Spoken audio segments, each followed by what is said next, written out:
economists will try to say, well, if we have falling prices, people won't shop, consumers won't spend, which is nonsense. There's a law in economics called supply and demand, and it's a law, like the law of gravity.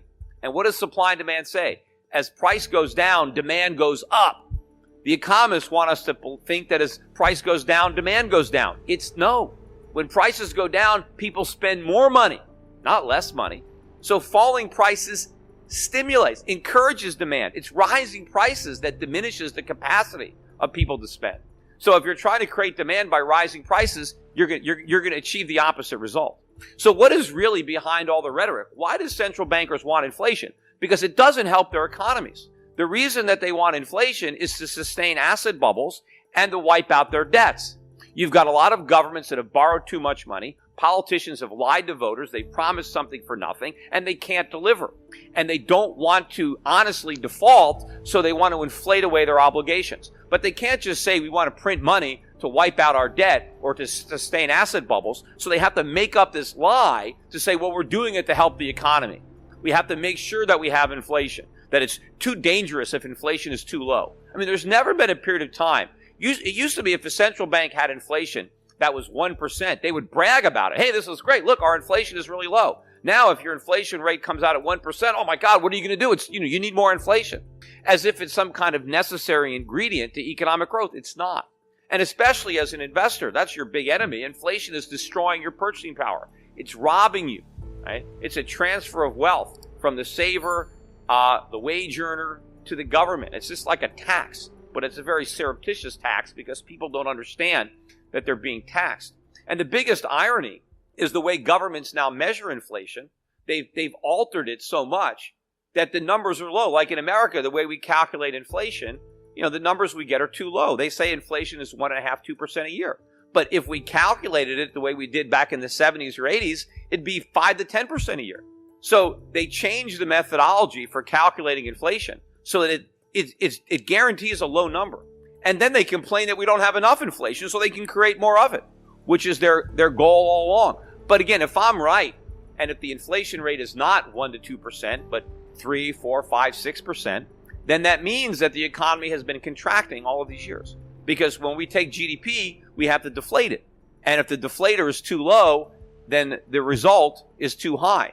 And if I'm right, which I think I am, and the economy has been contracting, that would explain the outrage among the public. That would explain why the labor force is shrinking, why labor force participation is the lowest it's been since the mid-1970s. And it's not because people are retiring. They're not retiring. They can't afford to.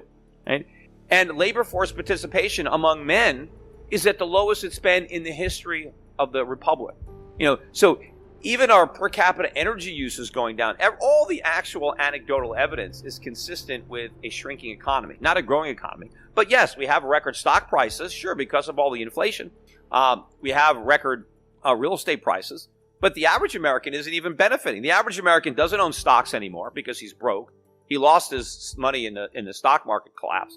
He doesn't own a house anymore. He lost his house into foreclosure in the real estate crisis. In fact, home ownership now is at a 20-something year low, home ownership rates. And first-time home buyers, it's now a 27-year low. The percentage of homes bought by first-time home buyers at a 27-year low.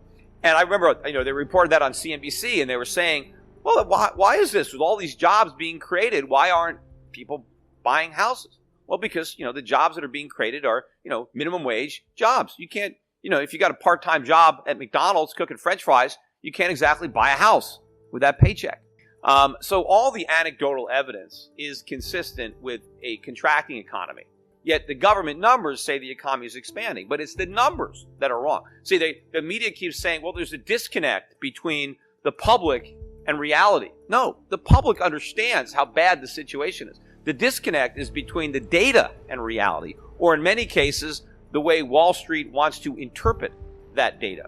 And the fact that anybody can even think, right, that the Fed can end these quantitative easing programs and there's not going to be a crisis associated with that, doesn't understand the nature of what's going on. And there are some people that will say, well, it's going to be difficult, right? The Fed is going to have to really finesse this, right? The exit is really hard. It's impossible. It's not hard. If the Fed could exit, it would have done it years ago. Why do you think we're still here? Why do you think it's been 5 years? If this really has been an economic recovery for the past 5 years, why do we still have QE? They're still doing it. Why are interest rates still at zero? When Ben Bernanke first testified in front of Congress, when he first started QE1, and he was asked in front of Congress, you're monetizing the debt. This is bad. Why are you monetizing the debt? And Ben Bernanke said, no, I'm not. He said, this is not monetization. He said, because I'm going to sell all these bonds. He said, it's only monetization if the central bank is a permanent source of government financing. I'm going to sell these bonds. We're only buying them temporarily. Well, at the time, I said he was lying. And he was lying, because now it's 5 years later, and the Fed hasn't sold a single bond. In fact, they have reinvested every dime of interest they've earned. And they've rolled over every maturing bond. In fact, even if they end QE on schedule, they're still doing it, because they've committed to reinvesting all of the interest and all of the principal. Before we continue, help us clicking that YouTube like button and subscribe now to our channel. This shows the algorithm that you valued this information. And it helps us spread that message. Sharing is caring. And now I have bad news for you. If you're not rich by now, you're screwed. And if you're in debt, you're even double screwed. How so, you might wonder? Well, the sad truth is that you're working your whole life to make someone else rich. The mega corporations, the banks, the politicians, everyone is getting richer. They get your money. And what is even worse, they get your time, they get your life. You are not even in a rat race. You're in a financial prison. But what could a solution for you look like? Honestly, I don't know, but I know what a solution for me would look like. It's very simple. I use whatever money I have and I multiply it with 1,000. This could make my life much easier and probably yours as well. If you have $1,000 available and multiply this with 1,000, I believe that this could solve some financial issue for the one or the other. Of course, if you're ugly, you would have to multiply it with much more than 1,000. My name is Markus Dahn, and this is what I decided to do. I decided to 1000x my money. This is not a joke.